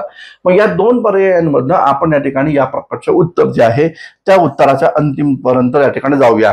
तर पर्याय क्रमांक या ठिकाणी पाहू शकतो आपण 3 हे याचं राईट आन्सर. तर मुकुंददास काय तर देशभक्तीपर गीत त्यांनी लिहिली आणि याचबरोबर इथं लाला लजपत राय यांचं काय आहे तर लाला लजपत राय काय आहे तर त्यांनी या ठिकाणी परदेशातील साखरेच्या वापराकरता स्वदेशी चळवळ उभारली. तर अशा प्रकारचे मुद्दे आपल्याला इथे या ठिकाणी पाहायला भेटतात. आता स्वदेशी चळवळीमध्ये काय अभ्यासायचं आहे ते व्यवस्थित समजून घ्या आणि पूर्व परीक्षेला आयोग काय बरं प्रश्न विचारेल तर याच्यावर प्रश्न विचारेल. स्वदेशी चळवळीचं नेतृत्व राष्ट्रीय शिक्षण संस्था आणि विविध प्रकारच्या संघटना इथं प्रश्न आयोग विचारण्याची शक्यता दाट आहे. तर आता पहा एक संमेलन झालं बरं का स्वदेशी चळवळीमध्ये. त्या संमेलनाचं नाव होतं बारिसाल संमेलन. या संमेलनाचे अध्यक्ष एस अब्दुल रसूल होते आणि या एस अब्दुल रसूलनं जे संमेलन घेतलं त्या संमेलनामध्ये निर्णय घेतला गेला की स्वदेशी चळवळ संपूर्ण भारतभर उभी करायची आणि संपूर्ण भारतभर त्यांचे प्रमुख ठिकाणं असतील आणि त्या ठिकाणाचं नेतृत्व प्रमुख नेत्यांनी करायचं असं या ठिकाणी ठरवलं गेलं. जबाबदारी विभागून दिली गेली. इथं पाहायला भेटतं बंगालमध्ये स्वदेशी चळवळीचं नेतृत्व सुरेंद्रनाथ बॅनर्जी आणि रवींद्रनाथ टागोर उभारतील असं ठरलं गेलं. पुणे आणि मुंबई या भागामध्ये लोकमान्य टिळक या आंदोलनाचं नेतृत्व करतील असं ठरलं गेलं. दिल्लीमध्ये सय्यद रजा खान या ठिकाणी नेतृत्व करतील. पंजाब व त्याचबरोबर संयुक्त प्रांत जो आहे तिथं लाला लजपत राय आणि भगतसिंगचे जे चुलते आहे अजित सिंह यांच्या माध्यमातून नेतृत्व इथं उभं राहील अशी भूमिका आहे. आणि मद्रास आंध्रच्या भागामध्ये व्ही.ओ. चिदंबरम पिल्ले यांच्या नेतृत्वाखाली हे आंदोलन उभं राहील. लक्षात घ्या मित्रांनो स्वदेशी चळवळीचं आंदोलन हे व्ही.ओ. चिदंबरम पिल्ले यांनी वंदे मातरम आंदोलन या नावानं उभारल्याचं एकंदरीत दिसून येतं. तर वंदे मातरम आंदोलन हे कोणत्या आंदोलनाला संबोधलं जातं तर स्वदेशी चळवळीला संबोधलं जातं. हा मुद्दा लक्षात ठेवा. आणि हे आंदोलन यशस्वी करण्यासाठी आपल्या सर्वांना माहिती आहे लाल बाल पाल यांच्यामधले जे पाल आहेत, बिपिनचंद्र पाल, ते बिपिनचंद्र पाल यांनी इथं दक्षिणेकडे येऊन मोठ्या प्रमाणात भाषणे करून वंदे मातरम आंदोलन मजबूत करण्याचा प्रयत्न केल्याचं एकंदरीत या ठिकाणी पाहायला भेटतं. त्यानंतरचा महत्वाचा मुद्दा आहे ते म्हणजे या स्वदेशी चळवळी अंतर्गत राष्ट्रीय शिक्षण समिती स्थापन करण्यात आली होती आणि या राष्ट्रीय शिक्षण समितीचे अध्यक्ष हे रासबिहारी घोष यांना या ठिकाणी करण्यात आलेलं होतं. रासबिहारी घोष राष्ट्रीय शिक्षण परिषदेचे अध्यक्ष होते आणि त्यांच्या माध्यमातून राष्ट्रीय शिक्षण संस्था या काळामध्ये निर्माण करण्यात आल्या होत्या. मग या राष्ट्रीय शिक्षण संस्थांमध्ये बंगाल नॅशनल कॉलेज जोडा लावला प्रश्न जरूर विचारेल. तर बंगाल नॅशनल कॉलेजचे प्रमुख या ठिकाणी अरविंद कुमार घोष आणि गुरुदास बॅनर्जी. गुरुदास बॅनर्जी हे ते आहे की जे कलकत्ता विद्यापीठाचे पहिले भारतीय कुलगुरू म्हणून या ठिकाणी यांना नियुक्ती करण्यात आली होती. याचबरोबर हे गुरुदास बॅनर्जी हे रॅले कमिशन जे होतं 1902ला, ज्या कमिशनच्या आधारावर 1904चा युनिव्हर्सिटी ऍक्ट बनला, त्या रॅले कमिशनचे भारतीय सदस्य म्हणून गुरुदास बॅनर्जी सहभागी झाले होते. हा मुद्दा लक्षात ठेवा. पुढे पाहायला भेटतं अरविंद कुमार घोष याच बंगाल नॅशनल कॉलेजचे पहिले प्रिन्सिपल बनल्याचं देखील पाहायला भेटतं. याचबरोबर बंगाल केमिकल स्वदेशी कंपनी एक स्थापन करण्यात आली. बंगाल केमिकल स्वदेशी कंपनी हे प्रफुल्ल चंद्र उर्फ PC रे यांच्या नेतृत्वाखाली स्थापन करण्यात आली. हा मुद्दा लक्षात ठेवा. बंगाल टेक्निकल इन्स्टिट्यूट भारतीय लोकांना तंत्रज्ञानाचं टेक्निकलचं एज्युकेशन द्यावं यासाठी तालकानाथ पालित यांच्या नेतृत्वाखाली बंगाल टेक्निकल इन्स्टिट्यूटची स्थापना करण्यात आली आणि इथं तंत्रज्ञानाचं उच्च शिक्षण देण्यासाठी जपानमध्ये इथं भारतीय विद्यार्थ्यांना पाठवलं जात होतं. हा मुद्दा लक्षात ठेवा. तंत्रज्ञानाचं शिक्षण देण्यासाठी कुठं पाठवलं जात होतं तर जपानला पाठवलं जात होतं. आणि स्टीम नेव्हिगेशन कंपनी याच्यावर प्रश्न आला तर ती या ठिकाणी V.O. चिदंबरम पिल्ले यांनी निर्माण केली. लक्षात घ्या ती कुठं होती तर तुतीकोरीन या ठिकाणी. ठीक आहे. तर तुतीकोरीन जे आहे तर त्या तुतीकोरीन या ठिकाणी ही स्टीम नेव्हिगेशन कंपनी स्थापन करण्यात आली होती. मुद्दा नीट लक्षात घ्या. पुढे आपल्याला या ठिकाणी पाहायला भेटतं की या कमिटी अंतर्गत किंवा या स्वदेशी चळवळी अंतर्गत कोणकोणत्या महत्वाच्या संघटना कार्यरत होत्या. हा मुद्दा खूप जास्त इम्पॉर्टंट आहे. मग या संघटनांवर पण जोड्या जुळवा यावर प्रश्न विचारला जाण्याची शक्यता आहे. बादेसाल कमिटीचे अध्यक्ष S. अब्दुल रसूल होते आणि या कमिटीच्या अंतर्गत लक्षात घ्या भूमिका घेतली गेली की स्वदेशी जात पंचायत स्थापन करणं आणि त्याचबरोबर ब्रिटिशांच्या न्याय व्यवस्थेचा बहिष्कार करणं. स्वदेशी बांधव समिती मोस्ट इम्पॉर्टंट आहे जी अश्विनी कुमार दत्त यांनी या ठिकाणी चालवले. लक्षात घ्या स्वामी तर अश्विनी कुमार दत्त हे नाव लक्षात ठेवा. स्वदेशी बांधव समिती आणि या समितीच्या माध्यमातून जे कनिष्ठ मुस्लिम आहेत म्हणजे कनिष्ठ दर्जाचे मुस्लिम आहेत, जे गरीब आहेत, जे शेतकरी आहेत, त्या लोकांनी या चळवळीत सहभागी व्हावं यासाठी अश्विनी कुमार दत्त या प्रकारचे संघटन स्थापन करतात आणि त्या संघटनेतून गरीब मुस्लिमांना स्वदेशी चळवळीला पाठिंबा देण्यासाठी काम केला जातो. हे लक्षात घ्या. स्वदेशी संगम हा एक महत्वपूर्ण संघटन आहे जे V.O. चिदंबरम पिल्ले आणि सुब्रमण्यम शिवा यांनी स्थापन केलं. V.O. चिदंबरम पिल्ले आणि सुब्रमण्यम शिवा यांनी या ठिकाणी स्वदेशी संगम या नावाचं संघटन केलं. Anti circular society most important आहे बरं का. अँटी सर्क्युलर सोसायटी हे कृष्णकुमार मित्र यांच्या माध्यमातून स्थापन झालेलं आहे. हे लक्षात घ्या. कृष्णकुमार मित्र यांच्यावर आयोगाने प्रश्न विचारला होता. यांनी एक महत्वाचं वर्तमानपत्र चालवलं ज्या वर्तमानपत्राचं नाव होतं संजीवनी आणि लक्षात घ्या 1903 पासून या संजीवनी या वर्तमानपत्रानं बहिष्काराचं तत्व भारतीय काँग्रेसनं स्वीकारावं याचा प्रचार प्रसार केला होता. म्हणजे केवळ स्वदेशीचा स्वीकार करण्यापेक्षा तुम्ही ब्रिटिश वस्तूंचा बहिष्कार करा ही भूमिका कृष्णकुमार मित्राने घेतली आणि या कृष्णकुमार मित्र यांनी अँटी सर्क्युलर सोसायटीची स्थापना केली. अँटी सर्क्युलर सोसायटीचा एक महत्वाचा मुद्दा असा आहे की या सोसायटीच्या माध्यमातून या ठिकाणी सामाजिक सहिष्णुता स्थापन करण्याचा प्रयत्न केला. या संघटनेमध्ये मोठ्या प्रमाणावर मुस्लिम लोकांचा भरणा होता आणि लक्षात घ्या सामाजिक सहिष्णुता निर्माण व्हावी म्हणून या संघटनेनं शिवजयंती जी आहे ही शिवजयंती बंगालमध्ये साजरा करू नये या प्रकारची भूमिका घेतली होती कृष्णकुमार मित्र यांनी. हे लक्षात घ्या. आता शिवजयंतीच्या संदर्भामध्ये UPSCने एक प्रश्न विचारला होता. आपण इथं MPSC ला अपेक्षा करू यावर प्रश्न विचारला जाऊ शकतो. सदाशिव गणेश देऊसकर नाव नीट लक्षात ठेवायचंय. काय तर सदाशिव गणेश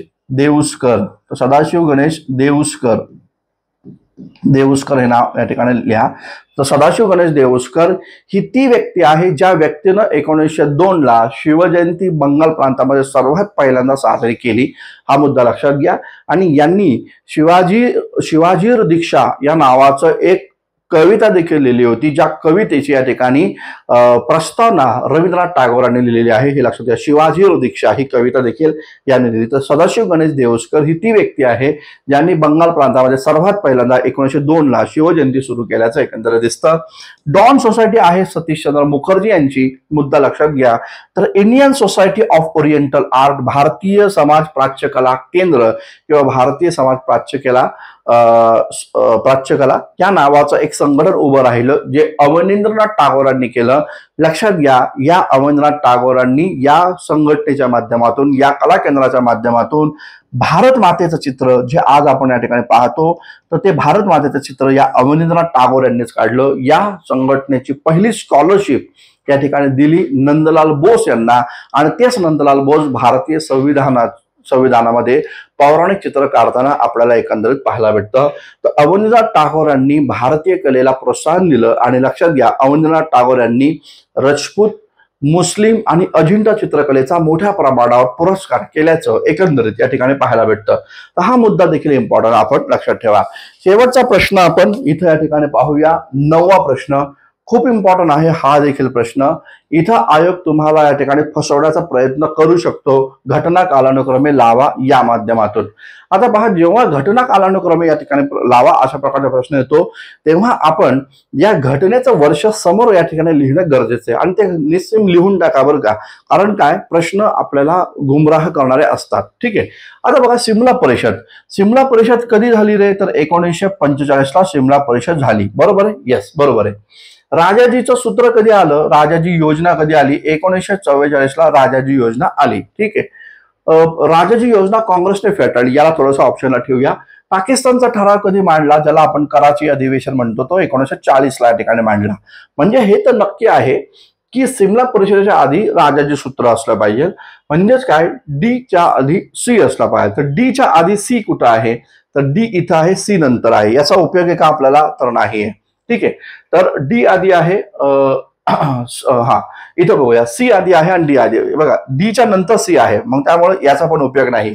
मग इथं सी आहे आणि मग डी आहे, मग याचा उपयोग आहे आपल्याला. ठीक आहे, याचा उपयोग आपल्याला आहे. इथं सी आधी लिहिले आणि इथं डी आहे, तर हे दोन्ही पण आपण तपासून या ठिकाणी पाहूया. आता पहा, इथं पहिलं हे दोन ऑप्शन तर नक्कीच नाहीये, हे लक्षात आलं आपल्याला. मग आपल्याला हे दोन ऑप्शन मध्ये आता योग्य तो निवडायचा आहे. मग इथं आपण म्हणजे क्वेश्चन कसे सॉल्व्ह करायचे ते पण नीट लक्षात घ्या. मग आता सी ऑप्शन इथं दिलेला आहे पहिल्या ह्याच्यामध्ये. चौथ्या ह्याच्यावरचं आपण पाहूया. तर राजाजीचं सूत्र, पण राजाजीच्या सूत्राच्या आधी पाकिस्तानचा ठराव आहे. बरोबर ना, राजाजीच्या सूत्राच्या आधी पाकिस्तानचा ठराव आहे. मग यांनी काय म्हटलं, राजाजी सूत्र, नंतर मग बी मांडलं, राजाजी योजना काँग्रेसने फेटाळली, आणि मग ए मांडलं, तर पाकिस्तानचा ठराव. तर नक्की नाही आहे. पाकिस्तानचा ठराव 1940 ला, टू नेशन थिअरी आपण म्हणतो पहा, तर तो टू नेशन थिअरी आधीच आहे. म्हणजे याचं राईट आन्सर सरळ सरळ आहे ए बी सी डी. मग आता काही विद्यार्थी प्रश्न विचारतील, राजाजी योजना काँग्रेसने फेटाळली आणि नंतर राजाजी सूत्र कसं काय, तर नीट समजून घ्या या मागची पार्श्वभूमी काय होती. लक्षात घ्या, पहिल्यांदा तर आलं 1940 ला हा लाहोर किंवा कराची अधिवेशनामध्ये हा ठराव मांडला गेला, ज्याला आपण या ठिकाणी म्हणतो टू नेशन थिअरी. बॅरिस्टर जिनानं मांडला. आता पहा, बॅरिस्टर जिनानं हा टू नेशन थिअरीचा ठराव मांडल्यानंतर साहजिकच देशामध्ये सांप्रदायिक वातावरण निर्माण झालं. ते सांप्रदायिक वातावरणावर तोडगा काढण्यासाठी आणि भारताच्या भविष्यासाठी संविधान निर्माण करण्यासाठी ख्रिप्स मिशन भारतामध्ये आलं. ख्रिप्स मिशनला भारतीय लोकांनी नाकारलं. याचं कारण असं होतं, काँग्रेसचं असं म्हणणं होतं की युद्धजन्य परिस्थितीमध्ये संरक्षण विभाग किंवा संरक्षण खातं किंवा संरक्षण मंत्री हा भारतीय व्यक्ती असावा किंवा भारतीयांच्या ताब्यात संरक्षण डिपार्टमेंट या ठिकाणी असावं, अशी भूमिका काँग्रेसने घेतली. म्हणून ख्रिप्स मिशन नाकारलं गेलं. आता ख्रिप्स निघून गेल्यानंतर भारताचा जो व्हॉइसरॉय होता तर तो पण बदलला. 1943 ला दिल्लीत जाऊन आता या ठिकाणी वेव्हेल आला. मग वेव्हेल आल्यानंतर वेव्हेलनी भारतीय लोकांची एक बैठक घेतली आणि त्याच्यामध्ये सांगितलं, ख्रिप्स मिशन तुम्ही नाकारलं, आता तुम्ही भारतीयांनी भारताच्या सांप्रदायिक वातावरणावर तोडगा काढण्यासाठी आम्हाला या ठिकाणी उपाय सुचवा. कारण सांप्रदायिक वातावरण संपल्याशिवाय भारतीय संविधानाची रूपरेषा करता येणार नाही, असं वेव्हेलचं म्हणणं होतं. परिणामी राजाजी, जे त्यांना श्री राजगोपालाचारी म्हणतात, त्यांनी एक सूत्र निर्माण केलं आणि ते काँग्रेसच्या वर्किंग कमिटी पुढे ठेवलं. काँग्रेसच्या वर्किंग कमिटीनं ते सूत्र नाकारलं. याचं कारण असं होतं, कारण राजाजी योजनेमध्ये भारताच्या विभाजनाचा स्पष्टपणे उल्लेख केला होता. भारत आणि पाकिस्तान दोन राष्ट्र निर्माण होतील आणि दोन राष्ट्र निर्माण झाल्यावर काय करायचं अशा प्रकारची भूमिका त्याच्यामध्ये या ठिकाणी होती आणि म्हणून ते नाकारलं गेलं. आता ते जरी नाकारलं असलं काँग्रेसनं, तरी देखील गांधींनी मात्र अट्टहास धरला की या राजाजी सूत्राच्या आधारावर मुस्लिम लीग सोबत आपण या ठिकाणी वाटाघाटी करू शकतो आणि म्हणून स्वतः महात्मा गांधींनी राजाजी सूत्र काँग्रेसनी फेटाळलं असलं तरी देखील महात्मा गांधींनी या प्रस्तावावर बॅरिस्टर जिनाला चर्चा करण्यासाठी आमंत्रित केलं. बॅरिस्टर जिनानं राजाजी सूत्र या ठिकाणी पाहिलं आणि ते सूत्र पाहिल्यानंतर त्यांनी याला विरोध या ठिकाणी केला, कारण राजाजीनं मांडलेलं हे सूत्र केवळ काँग्रेसच्या माध्यमातून मांडलं होतं, त्यामध्ये मुस्लिम लीगच्या कोणत्याही नेत्याचा समावेश नव्हता हे मांडत असताना. आणि म्हणून मग इथं आपल्याला पाहायला भेटतं बॅरिस्टर जिनानं राजाजी सूत्र फेटाळलं आणि मग त्यानंतर अली देसाई योजना आली.